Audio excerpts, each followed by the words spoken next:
झारखंड में असेंबली चुनाव के दूसरे मरहले के लिए वोटिंग का अमल जारी है। 7 अजला में 20 सीटों पर 260 उम्मीदवार मैदान में हैं।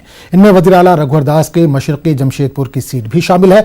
मशरकी और मगरबी जमशेदपुर में शाम 5 बजे तक वोटिंग का अमल जारी रहेगा, जबकि 18 हसास सीटों पर 3 बजे तक वोट डाले जाएंगे। 16 सीटें कबाइल के लिए मुख्तस है।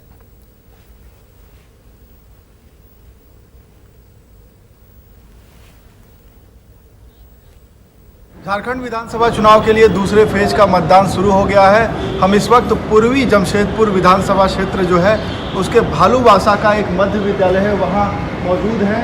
आप देख सकते हैं कि इसे आदर्श मतदान केंद्र के रूप में तब्दील किया गया है। यहाँ 4 मतदान केंद्र बनाए गए हैं, 25, 26, 21, 22। आप देख सकते हैं कि 21, 22 एक तरफ है, इस तरफ 25, 26 मतदान केंद्र है। इन्हीं मतदान केंद्रों में ये बताया जा रहा है कि मुख्यमंत्री आएंगे। ये 21 मतदान केंद्र जो है इसमें मुख्यमंत्री आएंगे और वोट करेंगे। लोग धीरे धीरे पहुंचने लगे हैं, मॉक पोल चल रहा है और लोग अपनी बारी का इंतज़ार कर रहे हैं। जो मतदान कर्मी है ईवीएम समेत जो वीवीपैट है सारी तैयारियां कर लेना चाहते हैं, सारी चीज़ें दुरुस्त कर लेना चाहते हैं। यहाँ बड़ी तादाद में सुरक्षा कर्मी भी मौजूद हैं। मोदी जी के नेतृत्व में झारखंड में जो काम किए हैं उस पर मुहर लगाएंगे। 65 पार का लक्ष्य रखा है, अपने लक्ष्य हासिल करेंगे, क्योंकि जब कैंपेनिंग हो रही है तो कई बातें सामने आई कि सहयोगी आजसू साथ छोड़ गई और अमित शाह जी को कहना पड़ा कि पूरे बहुमत के बावजूद आजसू हमारे साथ होगी। देखिए, निर्णय अंतिम जनता का होता है और जनता फिर खिचड़ी सरकार, मिलावटी सरकार नहीं बनाएगी। जिस तरह मिलावटी चीज कोई जनता नहीं खाती है, क्योंकि मिलावटी से शरीर को हानि होता है। और मिलावटी सरकार 14 वर्ष राज्य की जनता ने देखी है। किस प्रकार 4000 करोड़ ये कांग्रेस जेएमएम के लोग ने एक निर्दलीय को मुख्यमंत्री का बनाकर झारखंड का नाम बदनाम दुनिया में करने का काम किया। पहली बार एक मजबूत सरकार के कारण झारखंड की आज चर्चा देश दुनिया में विकास की हो रही है। आज झारखंड में नेशनल टीवी हो, कई दुनिया के टीवी में हो, कोई भ्रष्टाचार का मुद्दा नेशनल टीवी में नहीं आता। कोई ये नेशनल टीवी नहीं आता है कि अमुक उग्रवादी इतने लोग को मार दिया। ये पहली बार डबल इंजन की सरकार में। पिछली बार 72,000 का जो मार्जिन था, इस बार मार्जिन बढ़ेगा या मुकाबला मुश्किल है, क्योंकि आपके ही मंत्रिपरिषद के सदस्य आपके खिलाफ ताल ठोक रहे हैं। गौरव बल्लभ राष्ट्रीय प्रवक्ता है कांग्रेस के, वो भी आपके सामने है। देखिए, यहाँ सबको चुनाव लड़ने का अधिकार है, लोकतंत्र है। अब दिल्ली का एक नेता यहाँ जमशेदपुर पूरा में चुनाव लड़ रहा है, ये डेमोक्रेसी है, खूबसूरती है लोकतंत्र का। कोई कहीं से भी चुनाव लड़ सकता है, निर्णय जनता लेती है। और जमशेदपुर की जनता ये मिनी भारत है। यहाँ जात पात की राजनीति नहीं चलेगी, यहाँ संप्रदायवाद की राजनीति नहीं चलेगी। इस जातिवाद करने वाले नेता जिसके पास जनाधार नहीं रहता, वही जातिवाद का नारा लगाता है। जमशेदपुर की जनता एक मजदूर के साथ खड़ी है। आप उस मतदान केंद्र पहुंचे हैं जहां कभी आपने पढ़ाई की थी। हरिजन भालूबासा हरिजन उच्च विद्यालय है, यहां आपने पढ़ाई की थी और यही वोटिंग करने आए हैं पूरे परिवार के साथ। अच्छा लगा। बचपन मेरी पढ़ाई मैट्रिक तक यहीं हुई थी। यादें ताजा हो गई। याद हमेशा ताजा रहती है। मैं पुराने दिन को नहीं भूलता, गरीबी को मैंने नहीं भूला है। और इसलिए मैंने संकल्प लिया है, अमीर राज की गोद में जो गरीबी है, जो बेरोजगारी है, जो गरीब हमारा अभाव की जिंदगी जी रहा, उसकी जिंदगी में बदलाव लाना, ये मेरे जीवन का संकल्प है। ये मेरी पार्टी का संकल्प, मेरी सरकार का संकल्प। आप कह रहे हैं कि मजदूरी की पराकाष्ठा आपने छुआ, आपको जनता उस मजदूरी का इनाम देगी या उसका आपको लौटाएगी? कोई भी मजदूर अगर मजदूरी करता है तो उसको पगार मिलता। मैं टाटा कंपनी में काम करता था तो 9 तारीख को पगार मिलता था।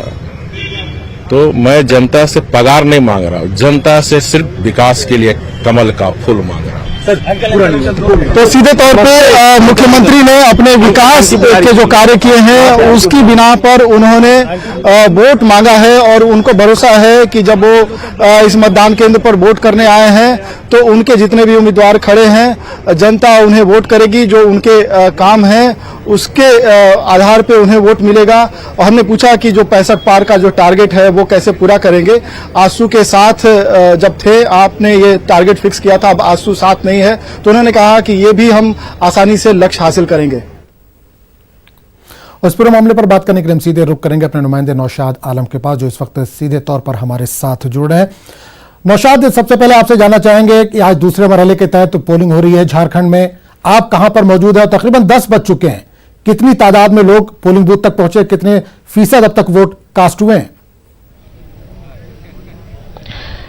जी आजम, देखिए हम पहले तो सरायकेला जो असेंबली हलका है वहाँ मैंने दौरा किया है। सुबह से मैं निकला हुआ हूँ, 5 बजे से वहाँ पे जो मुख्तलिफ बूथों पे जो है मैंने जो नज़ारा देखा है, वहाँ पे काफ़ी जो वोटर्स हैं उनके अंदर काफ़ी जोश और खरोश देखा गया है।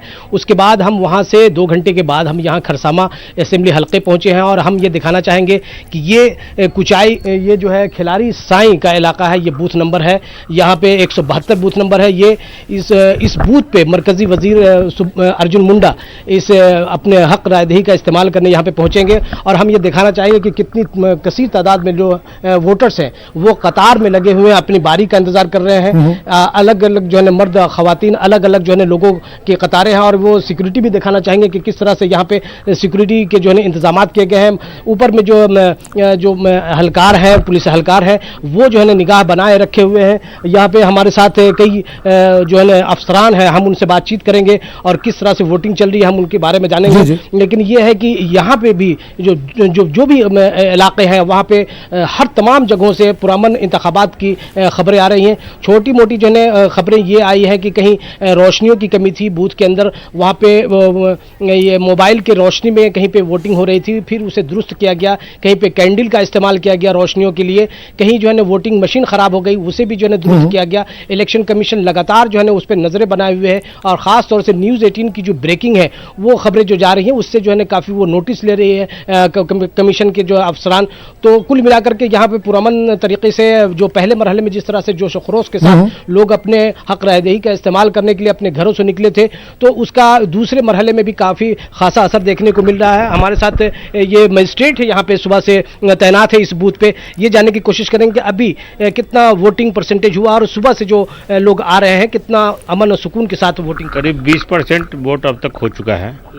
कुल लगभग 1000 यहाँ वोट हैं और सवेरे से ही 7 बजे से वोटिंग स्टार्ट हो गया और अभी तक लंबी कतार लगी हुई है, देख ही रहे हैं आप। और शांतिपूर्ण मतदान हो रहा है। बुजुर्गों, दिव्यांगों और महिलाओं को जिनके गोद में बच्चा है उन लोग को हम लोग बहुत ज़्यादा प्रेफरेंस दे रहे हैं ताकि उनको इंतज़ार ना करना पड़े। बिल्कुल, जो माजूर हैं उनके लिए खुसूसी इंतजाम किए गए घरों से लाने का और उन्हें जो है घर तक पहुंचाने का, और उसके लिए जो है ट्राई साइकिल का भी जो है इंतजाम किया गया है। वो हम यहाँ पे सारा इंतजाम है। यहाँ पे अब पुलिस के हलकार हैं, हम उनसे जानना चाहेंगे कितना पुरअमन इंतखाबात के लिए जो वोटिंग हो रहा है उसमें कितना जो है सिक्योरिटी के इंतजाम किए गए हैं। सिक्योरिटी के दिशा अनुसार काफ़ी व्यवस्था किया गया, जिसमें ITBP, CRP, जिला बल आदि लगाए गए हैं और शांतिपूर्ण मतदान चल रहा है। चारों तरफ निगाहें रखी गई है, किसी तरह के कोई हताहत नहीं है हमारे क्षेत्र में। तो यानी कुल मिला के आजम यहाँ पे कुछ युवा जो नौजवान जो वोटर हैं उनके अंदर कितना जोश है, हम उनसे भी बातचीत करें कितना जोश के साथ यहाँ पे वोटिंग करने आए हैं और क्या जो है उम्मीदें हैं। उम्मीदें बहुत अच्छी रही है। मेरा तो फर्स्ट वोट, एक्साइटमेंट मेरे को ज़्यादा है।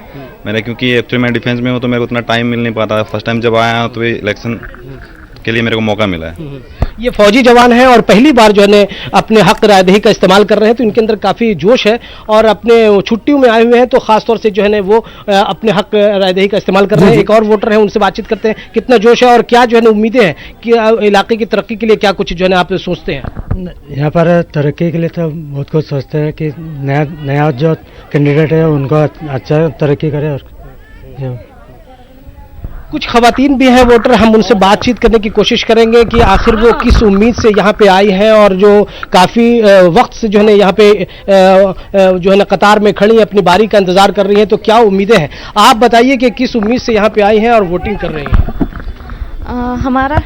हम चाहते हैं कि जो सरकार मतलब हमारे लिए करे और अच्छे मन से करे, और हम चाहते हैं कि हम जिस तरह से मतलब भूखे प्यासे रह के हम लोग जैसे कर रहे हैं वोटिंग, उनको उनके जीत के लिए उसी तरह से हम लोग के लिए भी वो काम करें। 5 साल में विकास की बात करें तो क्या क्या हुआ, क्या कमी रह गई और क्या चाहती हैं। हम तो यहाँ पे नए हैं, हमको उतना कुछ पता नहीं है यहाँ के बारे में, लेकिन फिर भी यहाँ जितना देख रहे हैं रोड वगैरह यहाँ का ठीक उतना नहीं है, तो यहाँ पे ये सब काम होना चाहिए। साथ ही शिक्षा के लिए भी कुछ होना चाहिए, स्कूल वगैरह, हमको उतना यहाँ पे पता नहीं है ठीक से। यानी ये सड़कें हैं, अभी भी सड़कें बहुत अच्छी नहीं हैं। जो गांव देही इलाकों की जो सड़कें हैं वो खस्ता हाल है, या जो है कच्ची सड़क है। तालीम का निज़ाम जो है बेहतर नहीं है। ये स्कूल की जो है इमारत है, और इस स्कूल की इमारत से ये अंदाजा लगाया जा सकता है कि अगर ये स्कूल की इमारत बेहतर नहीं है तो इसकी तालीम का नज्म कैसा होगा। यहाँ पे ये देखा जा सकता है ये कि लोग अपनी बारी का इंतजार कर रहे हैं, कतार में खड़े हैं। मुख्तलिफ जो पार्टी के जो पोलिंग एजेंट होते हैं वो बैठे हैं। बिल्कुल नौशाद, एक चीज और जानना चाहेंगे, अभी सीएम ने अपने हक करारदही का इस्तेमाल किया, उसके बाद उन्होंने मीडिया से भी खिताब किया। उन्होंने कहा कि डबल इंजन की सरकार है, पिछले सालों में जो काम करती रही आगे भी वो काम को जारी रखना चाहेगी। तो क्या लगता है झारखंड में वाकई तरक्की हुई है, विकास हुआ है डबल इंजन की सरकार के साथ? देखिए आजम में ये वज़ीर आला के जो बयान है वो मुसलसल जो है ये बयान आते रहे हैं कि डबल इंजन की जो सरकार है उससे जो है विकास काफ़ी हुआ है, लेकिन वहीं जो है कुछ लोग ये ख्याल जाहिर करते हैं कि डबल इंजन की सरकार का सिर्फ हवाला देते रहे हैं वज़ीर आला, लेकिन वो तो जो तरक्की का जो पैमाना है वो जो है बेहतर ढंग से नहीं हुआ है। आज भी जो स्कूलों में जो कमी है वो दूर नहीं की जा सकती है, चाहे वो असातिज़ा की कमी हो, चाहे वो किताबों की कमी हो, चाहे वो बेंच डेस्क और जो सहूलियात हैं, वो जो वसाइल की चीज़ें हैं वो दस्तयाब जो है नहीं कराई गई हैं। और उसके अंदर जो ख़ास तौर से जो क्वालिटी एजुकेशन की बात होनी चाहिए थी, वो वज़ीर आला पहले भी जो है अपने इक़्तिदार संभालने के बाद ही उन्होंने कहा था कि जो प्राइवेट स्कूल के तर्ज पे हम जितने भी सरकारी जो है स्कूल है उस तर्ज पे जो है हम स्कूलों को जो है बदलेंगे। लेकिन आज भी देखा जाए तो 5 साल बीतने को है, लेकिन वो चीज़ें जो है देखने को नहीं मिली। आज भी बहुत सारे ऐसे मसाइल हैं, जो पारा टीचरों का जो मसला है जो करीब 70-80 हज़ार के लगभग है, उनके मसाइल आज भी जो है बदस्तूर जारी है और लगातार वो तहरीक चलाते रहे अपने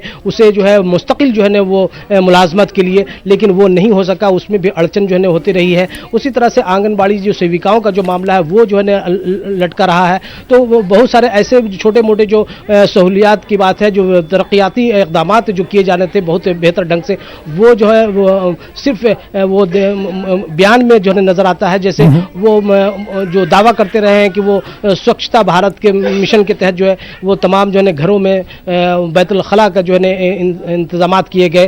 तो वो बहुत सारे ऐसे जो है जैसे गैस सिलेंडर का मामला है, उन्होंने ये कहा कि हमने चूल्हा भी फराहम किया है और डबल जो है सिलेंडर भी मुफ्त फराहम किया है। तो आज भी जो देखा जाए तो वो बयान आते हैं, लेकिन अभी भी जो लोगों से बातचीत होती है जमीनी सतह पर दिखाई नहीं देती, नाराजगी देखी जाती है कि वो चलिए नाराजगी देखी जाती है कि चलिए बहुत बहुत शुक्रिया नौशाद, इस तमाम जानकारी के लिए आपके पास लगातार आते रहेंगे और जानकारी लेते रहेंगे। फिलहाल बहुत बहुत शुक्रिया इस तमाम जानकारी के लिए। झारखंड के खूंटी असेंबली हल्के से हमारे नुमाइंदे ओम प्रकाश ने सिक्योरिटी इंतजाम का जायजा लिया और नुमाइंदे ने खूंटी के एसपी से बात भी की कि खूंटी एक नक्सल प्रभावित इलाका है, जिसे लेकर प्रशासन ने सुरक्षा के पुख्ता इंतजामात किए हुए हैं। हमारे साथ इस वक्त खूंटी एसपी भी मौजूद है और सीधे उनसे जुड़ते हैं और जानने की कोशिश करते हैं कि खूंटी में मतदान को लेकर क्या कुछ सुरक्षा व्यवस्था है। सर, क्या कुछ सुरक्षा व्यवस्था की गई है, खासकर क्योंकि नक्सल प्रभावित इलाका रहा है खूंटी? नक्सल प्रभावित क्षेत्र होने के कारण जो भी सुरक्षा के व्यापक इंतजाम वो किए गए हैं। जो सीएपीएफ की कंपनियां हैं उनको भी डिप्लॉय किया गया है, जो विशेषकर सुदूर नक्सल प्रभावित क्षेत्र है।